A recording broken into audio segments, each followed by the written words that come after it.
Hello, my fram. Flowers for you and tea. I have got a lot of it, piping hot, and gonna spill it.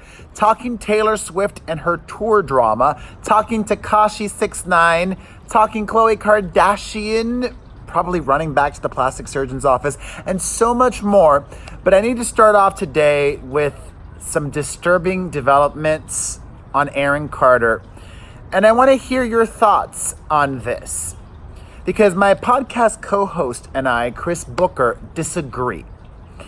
We talked about Aaron Carter on our latest podcast, which is out now. If you haven't heard it yet, check it out. The Perez Hilton podcast with Chris Booker on Apple Podcasts or directly at perezpodcast.com. Booker, straight dude, says that nobody cares about Aaron Carter. I don't agree with that. I think that women, particularly of a certain age, care about Aaron Carter. I think that Backstreet Boys fans care about Aaron Carter. I think people that love drama and a crazy story care about Aaron Carter. Do I care about Aaron Carter? No. But I care that he is feeding the machine. Aaron Carter wants to be talked about. Simple as that, even if he pretends that he doesn't want to. And oh my God, there's just too much drama almost. He keeps being a mess on social media, so much so that the police paid him yet another visit with a mental health professional ready to put him in a psychiatric hold, a 5150. But they didn't, because they determined that he was coherent enough. And now Aaron Carter is walking back the statements that he made on the doctor's show. Let me read to you what he said on there. He said, "The official diagnosis is that I suffer from multiple personality disorder, schizophrenia, acute anxiety. I'm manic depressive. I'm prescribed Xanax, Seroquel, gabapentin, hydroxyzine, trazodone, omeprazole." And I don't even know if I pronounced any of those correctly. Thankfully, I have no need for them. Aaron doesn't know who keeps calling the police requesting welfare checks. He thinks it could be his family. He thinks it could be a Backstreet Boys fan, or fans, plural. Yesterday, I talked about Aaron Carter and his announcement that he is going to stop touring for the rest of the year. I also suggested that he stay off social media. I should add on to that Aaron Carter should stop talking to the media. If he doesn't want to be talked about, stop talking to the media. This is not going to end well. Perez Adamas calls it. I gotta keep it moving, because I honestly don't care enough, and it's just such a bummer. In other health-related issues, this is such a bummer. I actually cried watching this interview. Alex Trebek sat down with Good Morning America to talk about his health journey. As many of you know, he revealed that he was diagnosed with pancreatic cancer.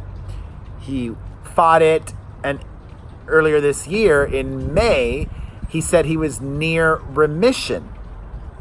Well, now he says that it's back, and even worse than when he was first diagnosed.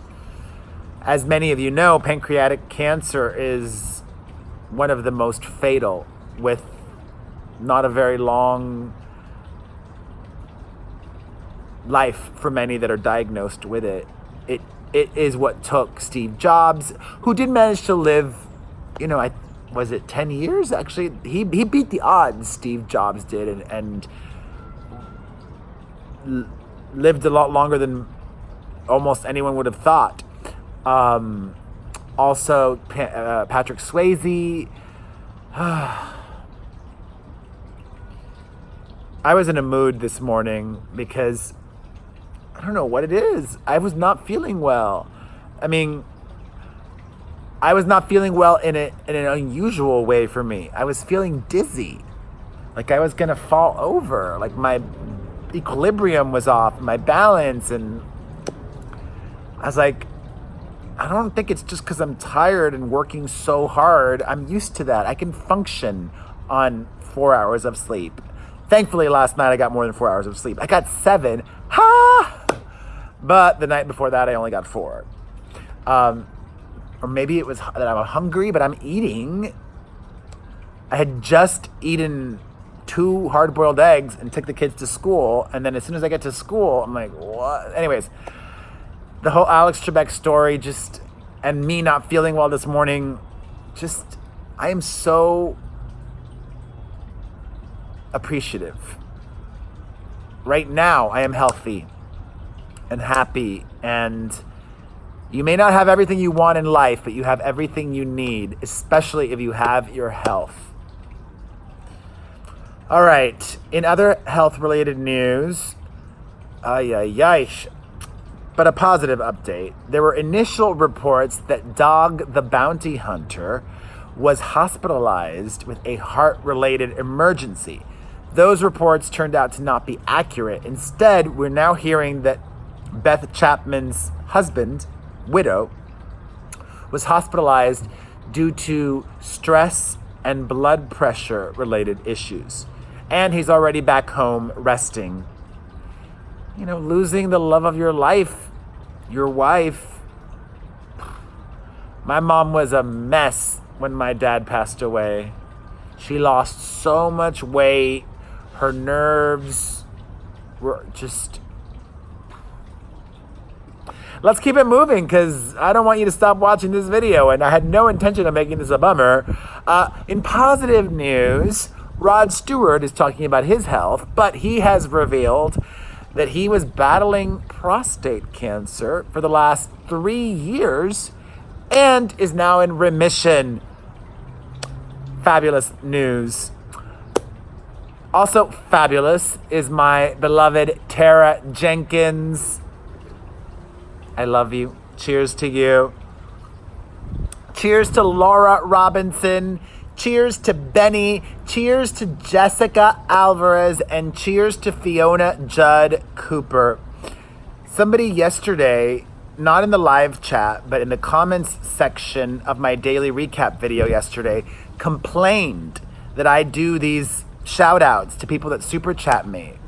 If that bothers you, never watch another one of my videos again. Let me repeat.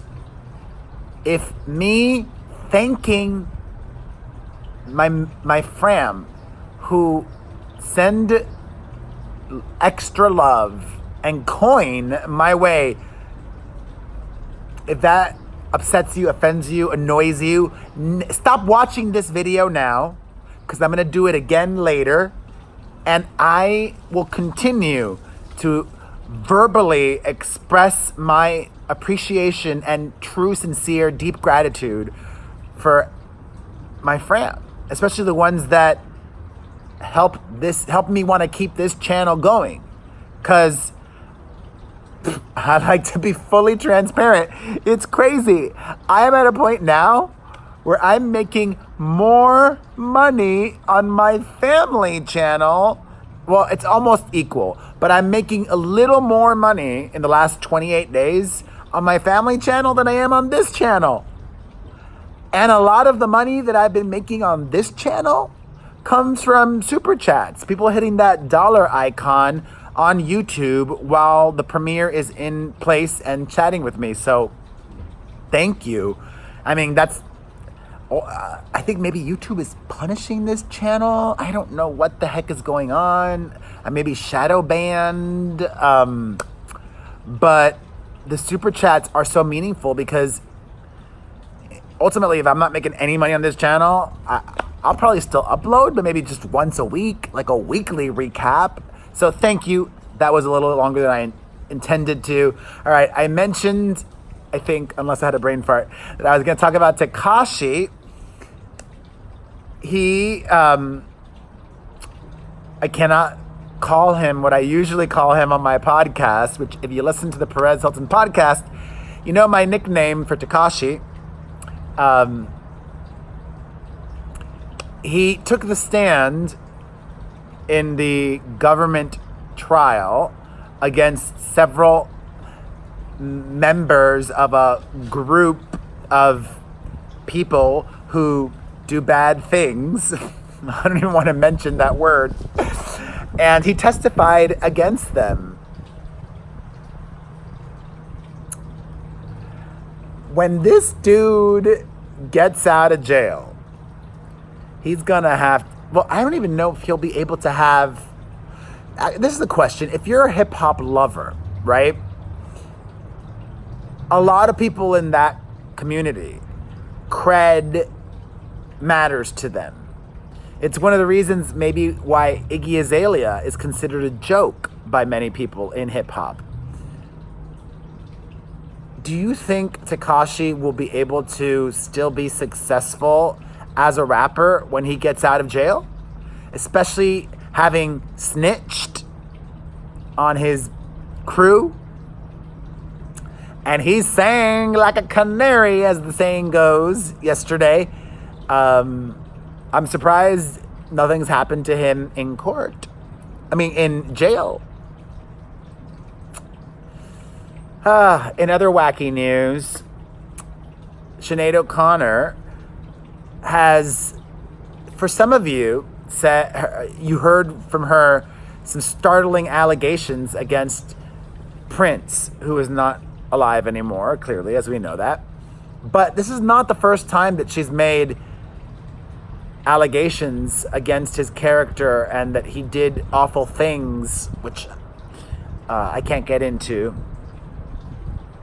But you can read up on it on PerezHilton.com if you haven't heard. I want to say this, and I'm thinking of Aaron Carter now as well. You know, just because somebody has struggled with mental illness doesn't mean they're liars. So I'm not saying that what Sinead said is true, but I'm also saying we shouldn't necessarily be so quick to dismiss it.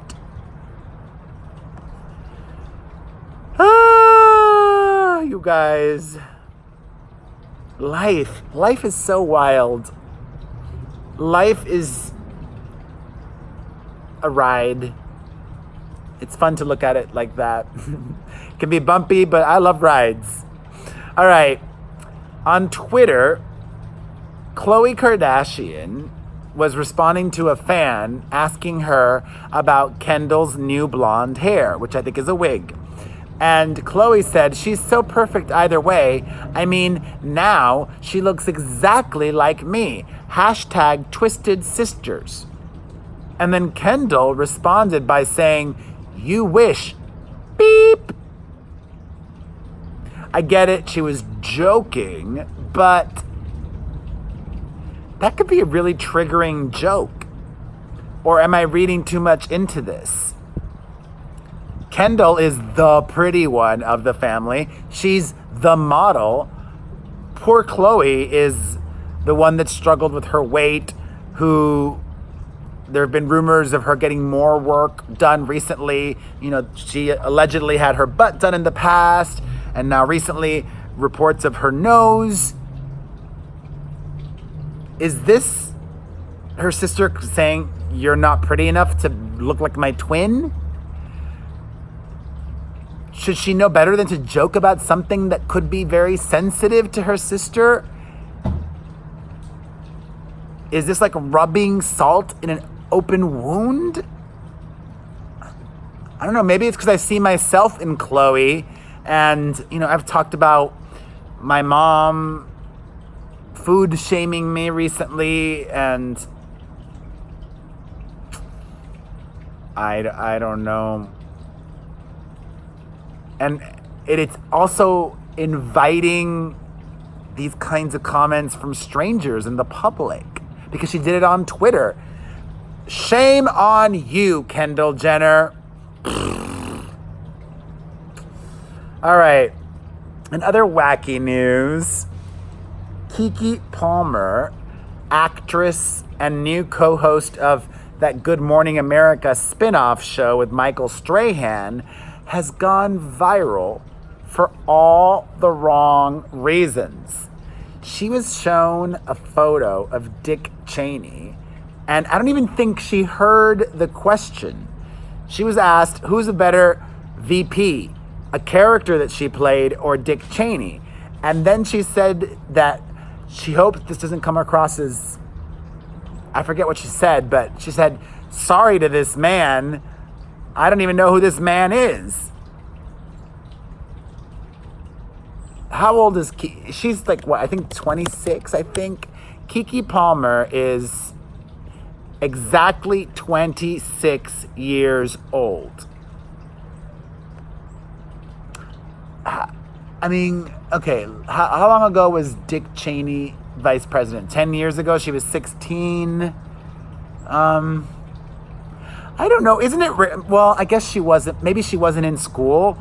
When I went to school, in high school, we had to know, as part of our civics class and government and those classes that I took, we had to know who that person is, who that, I probably even knew more names than I do now. No, I know a bunch of names. I know everybody now.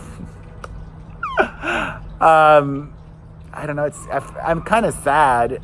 I also feel like every teenager in America should know who the vice president is. Even if you're being homeschooled. Somebody failed her in homeschooling then. All right, some super wacky news.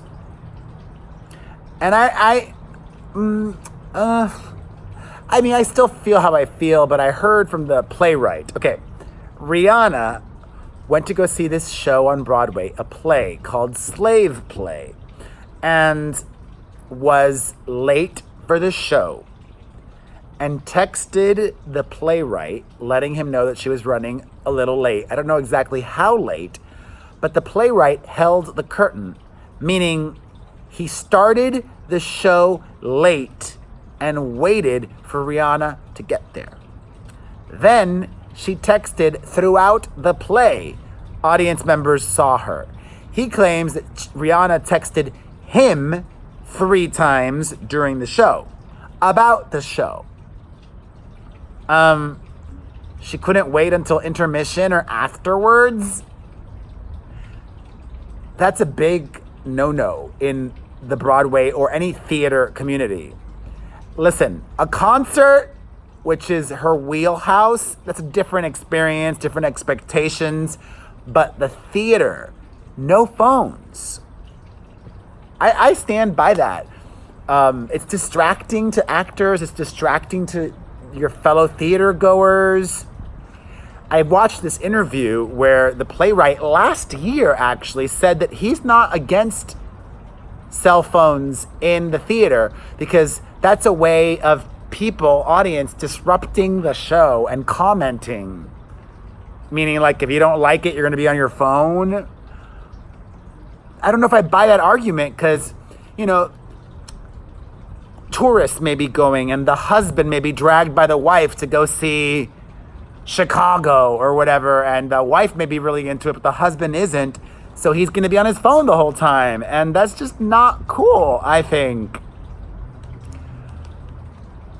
Yeah, I stand by that. The playwright is this guy named Jeremy O. Harris, and he also said that he wants the theater to be more inviting and more accepting and not so many rules and exclusive.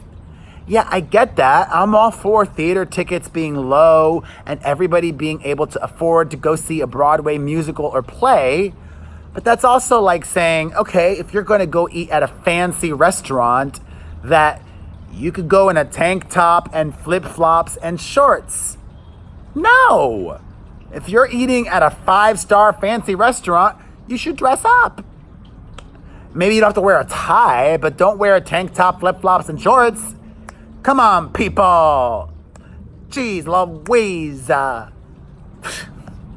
Speaking of Broadway, the craziest story, which I cannot go into on YouTube. Let's just say a female theater goer went to go see Tom Hiddleston in his new play recently, and Instead of giving him a standing ovation, she gave him a seated O. Oh, oh, oh. I am not saying anything that's not advertiser friendly. I sort of like the restrictions that are placed on me on YouTube and their super puritanical ways. It forces me to be more creative and clever in how I communicate the information to you guys. That allegedly really happened at a Broadway theater. Ladies,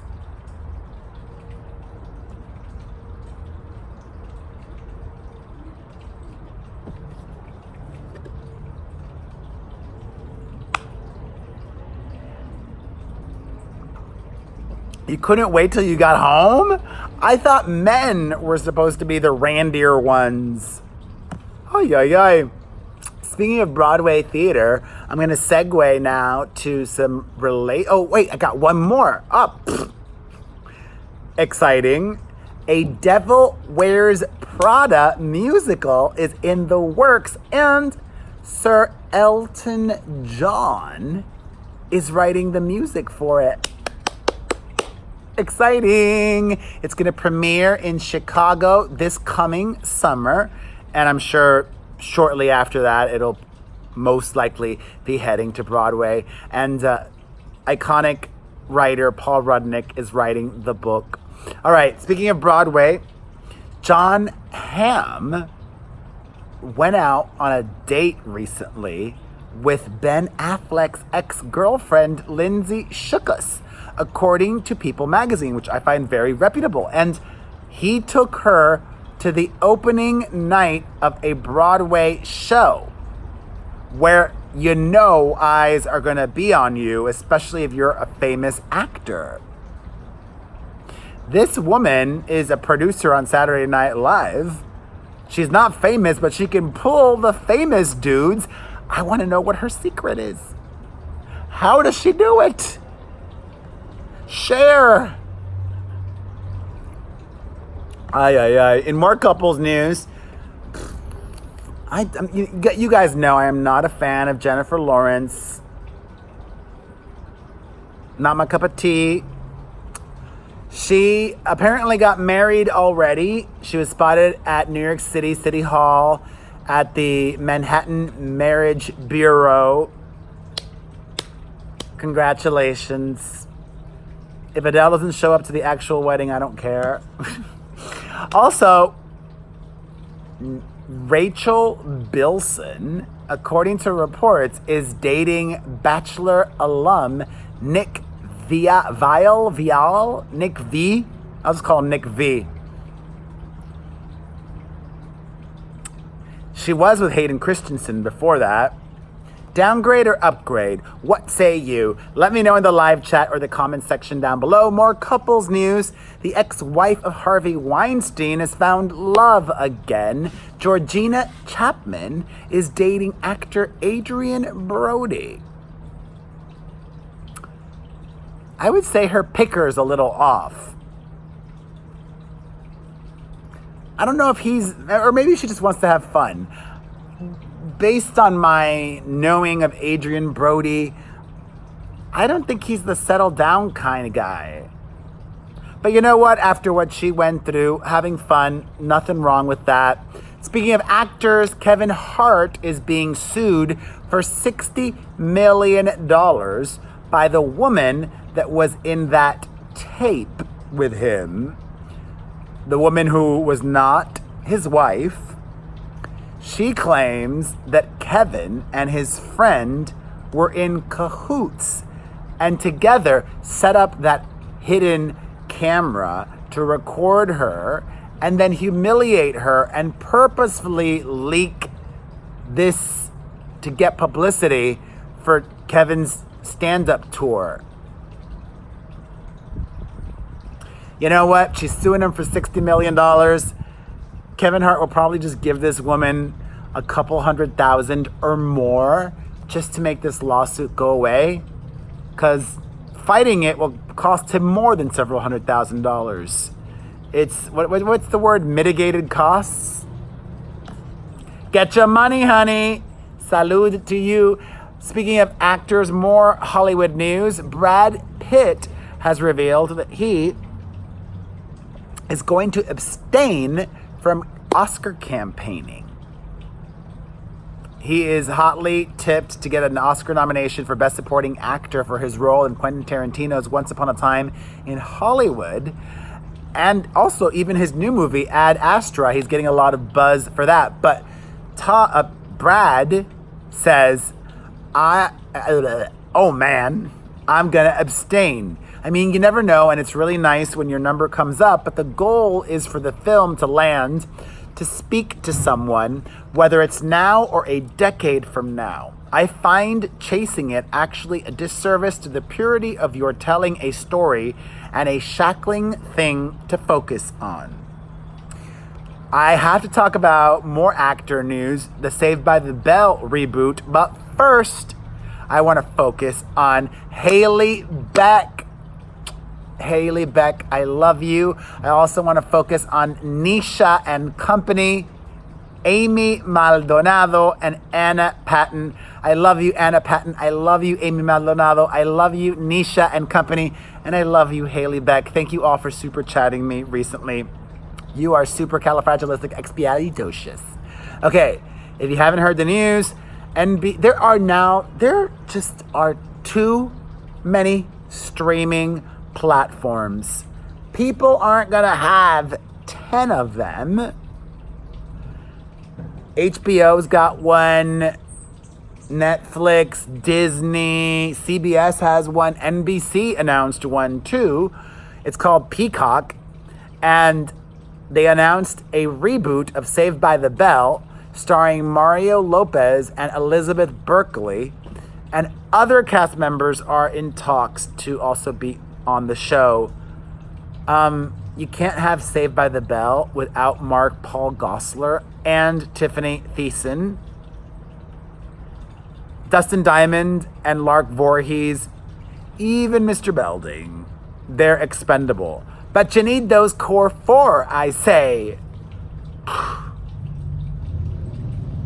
don't get it. Why would they announce it without locking in the others? In the show, Zach is governor, which makes me think that Mark Paul Gosselaar is going to be on it. Zach is governor of California. AC Slater and Jesse Spano are parents of high school students at Bayside. And something happens where poor kids go to the rich Bayside school. I don't remember the exact synopsis, but let me see. Something like that. Yeah, here we go.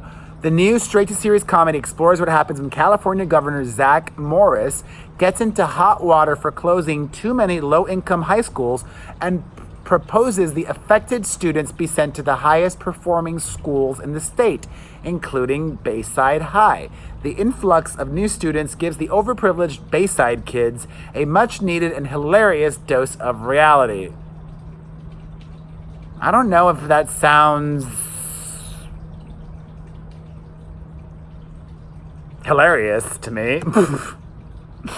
All right, more TV news. Jane Lynch, Cyndi Lauper, and their team are developing a new sitcom that is being described as a Golden Girls type comedy.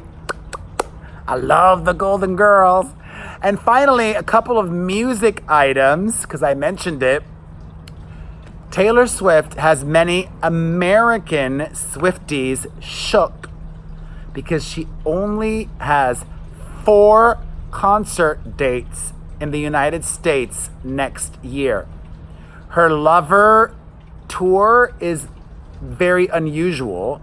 She's not doing that many shows, at least not in America. She's doing 2 shows in Los Angeles and 2 shows in Massachusetts, and then a lot of festivals internationally. And she said that she did that on purpose because she wanted to play festivals and wanted to do places that she hadn't gone to before. All right, I think it's cool. In LA, if I can get free tickets, I will go. I'd love to take my kids. If I can get 3 tickets for free, or 4, I have to take my best friend. If I can get 4 free tickets, Team Taylor, I'll go. But it's at a stadium, and I hate stadium shows, but I love Taylor, and I've been to every single one of her tours. So of course I would love to go to this one too. But yeah, maybe she'll announce an intimate arena tour starting in January of 2021. I don't know. But officially, Taylor only has 4 US concert dates in 2020. Also, the Pussycat Dolls are getting back together and planning a world tour. I'm excited about the Pussycat Dolls reunion, but the world tour, that I'm not so sure about, because it almost would have been smarter, I think, to get back together and do a Vegas residency and reacquaint the world with you, remind everybody how awesome you are, do a lot of publicity and press like the Backstreet Boys did. The Vegas residency, I think, is what took the Backstreet Boys to a whole other level recently. But whatever they do, I hope it is a success. And finally, after 10 years, Mandy Moore is back and has released a new song. I don't love it. It's a disappointment to me. I don't hate it. It's just, whatever. If you haven't heard it yet, check out the song in the link down below. And of course, I will have links to most of the stories that I talk about so you can see, hear, and read more. Thank you. I love you. If you enjoyed this video, hit the like button and leave a comment. Those 2 action items help my video be seen by as many people as possible. Get a personalized video greeting from me. I can make a video just for you on starsona.com/Perez Hilton. If you're not following me here or on my personal channel, The Perez Hilton, make sure that you click that subscribe button and have the notifications turned on. Listen to my podcast, The Perez Hilton Podcast with Chris Booker, on Apple Podcasts or directly at PerezPodcast.com. Sign up for my newsletter at PerezNewsletter.com. Follow me and the website across social media, Perez Hilton and The Perez Hilton. We are on Instagram, Facebook, Twitter, Snapchat, Tumblr, and TikTok. And of course, read PerezHilton.com every day, throughout the day. I love you. You are a magical unicorn, fairy, human being, goddess, God. Till tomorrow. Mwah.